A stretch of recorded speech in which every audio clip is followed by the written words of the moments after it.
vous savez que les mairies ont compétence sur la zone des 300 mètres. Et ensuite, on arrive sur cette bande de plage où, généralement, qu'on appelle la FDL, forêt domaniale du littoral.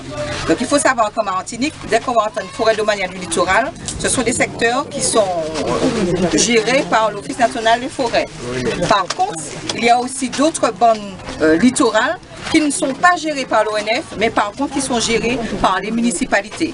Donc dans ces cas-là, tous les espaces en fait qui sont gérés par l'ONF, on va avoir différents types de métiers. On peut avoir des métiers d'entretien, d'accord, d'entretien de plage. Donc il s'agira en fait de s'assurer de la qualité de la plage, de s'assurer de la sécurité en termes des arbres. Vous voyez souvent au niveau des plages des cocotiers, donc ils sont amenés à élaguer, à enlever les cocos parce que c'est une question de sécurité. Vous savez déjà en dessous, leur responsabilité est engagée, d'accord. Alors une petite parenthèse, le cocotier n'est pas l'arbre le plus adapté sur les plages. C'est sûr, ça fait très exotique, mais il faut savoir que le système racinaire n'est pas adapté pour pouvoir retenir le sable. Il y a d'autres arbres beaucoup plus adaptés. Je pense que Michel va vous en parler concernant le résinier et d'autres arbres qui ont un système racinaire qui permet justement de garder le sable, parce que vraiment, nous aussi en Martinique, on est soumis au changement climatique qui fait qu'on a un système d'érosion qui se fait sur tout le long de nos côtes. Alors, je reviens à cette bande de plage, c'est juste une parenthèse, en vous disant que vous allez avoir donc, des agents de l'ONF qui peuvent être des agents d'entretien. Vous allez avoir aussi des agents qui sont verbalisateurs, qui vont s'assurer en fait que les gens respectent ces espaces-là, parce que bien sûr, Michel, tu fais un bruit de fond pour moi, merci. Alors, s'assurer qu'il n'y ait pas de pratique de feu qui se fasse au sol, parce qu'il y a des conséquences par rapport aux arbres, qu'il n'y ait pas de coupe d'arbres, mais aussi qu'on respecte les espèces qui sont présentes sur ces espaces-là, parce qu'il peut y avoir aussi des espèces qu'on appelle dites endémiques. Endémique, ça veut dire qu'on retrouve spécialement à un lieu donné dans une région. Ça veut dire que par exemple... Quel type d'espèce, un exemple?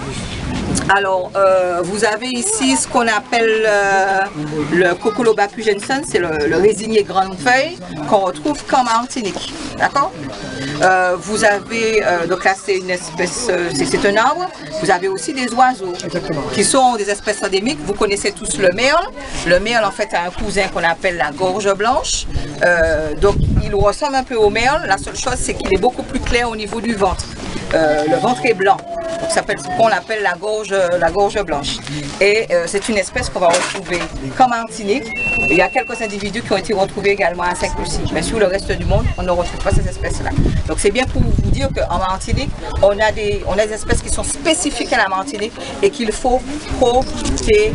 Il y a vraiment, quand on classe certains espaces et qu'on les protège, d'ailleurs, on tient à vous préciser que depuis le 22 octobre 2013, donc ça veut dire l'année dernière, ici est classé en fait comme étant grand site, d'accord?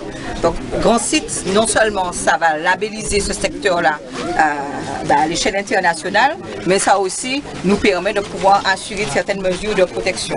Ici aussi, en dehors de l'aspect FDL, nous sommes aussi en site inscrit depuis 1930 qui permet aussi d'assurer certaines mesures de protection pour les espaces et les espèces qui sont présentes. D'accord?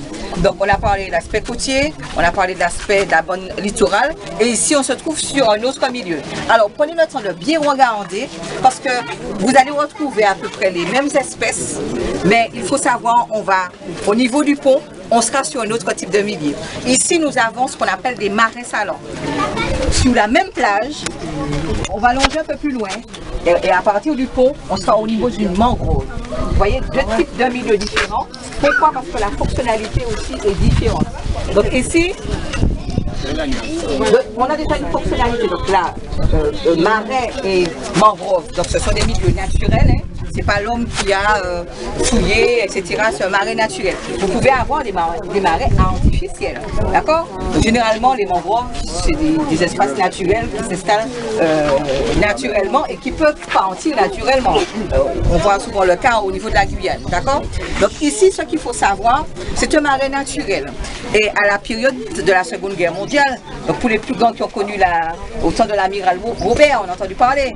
Donc c'était une période assez difficile. Donc je trouve que certaines personnes ont une idée assez originale, en fait, d'utiliser ce marais, d'accord. Donc il faut savoir qu'on a une salinité quand même beaucoup plus importante, une salinité de 42 pour 1000, ça veut dire que dans un litre d'eau, on va mettre 40 grammes de sel. Donc vous mettez et puis après vous essayez de boire, on voit quelque chose que ça. Donc vous voyez, donc la salinité est quand même beaucoup plus importante qu'une mangrove où on va retrouver à la fois de l'eau saumâtre, donc eau saumâtre, eau douce, eau salée. Ici, on aura une grande quantité voilà, d'eau beaucoup plus salée, d'accord. L'eau sera beaucoup plus salée. On a une végétation, bien sûr, qui, on va dire, haliophile, donc ça veut dire qui se développe dans des milieux salés. Donc c'est le cas des différentes espèces de palétuviers rouge, le noir, le blanc et le gris. Donc là, ici, vous voyez bien les racines en échasse, vous voyez ici. Donc ce sont les palétuviers rouges, là, comme vous savez, vous avez en face de vous. Là où vous habitez, vous avez le palétuvier gris. D'accord? Donc vous avez le noir et le blanc qui se trouvent ici. D'accord? Donc quand on est un peu plus loin, on peut aller voir plus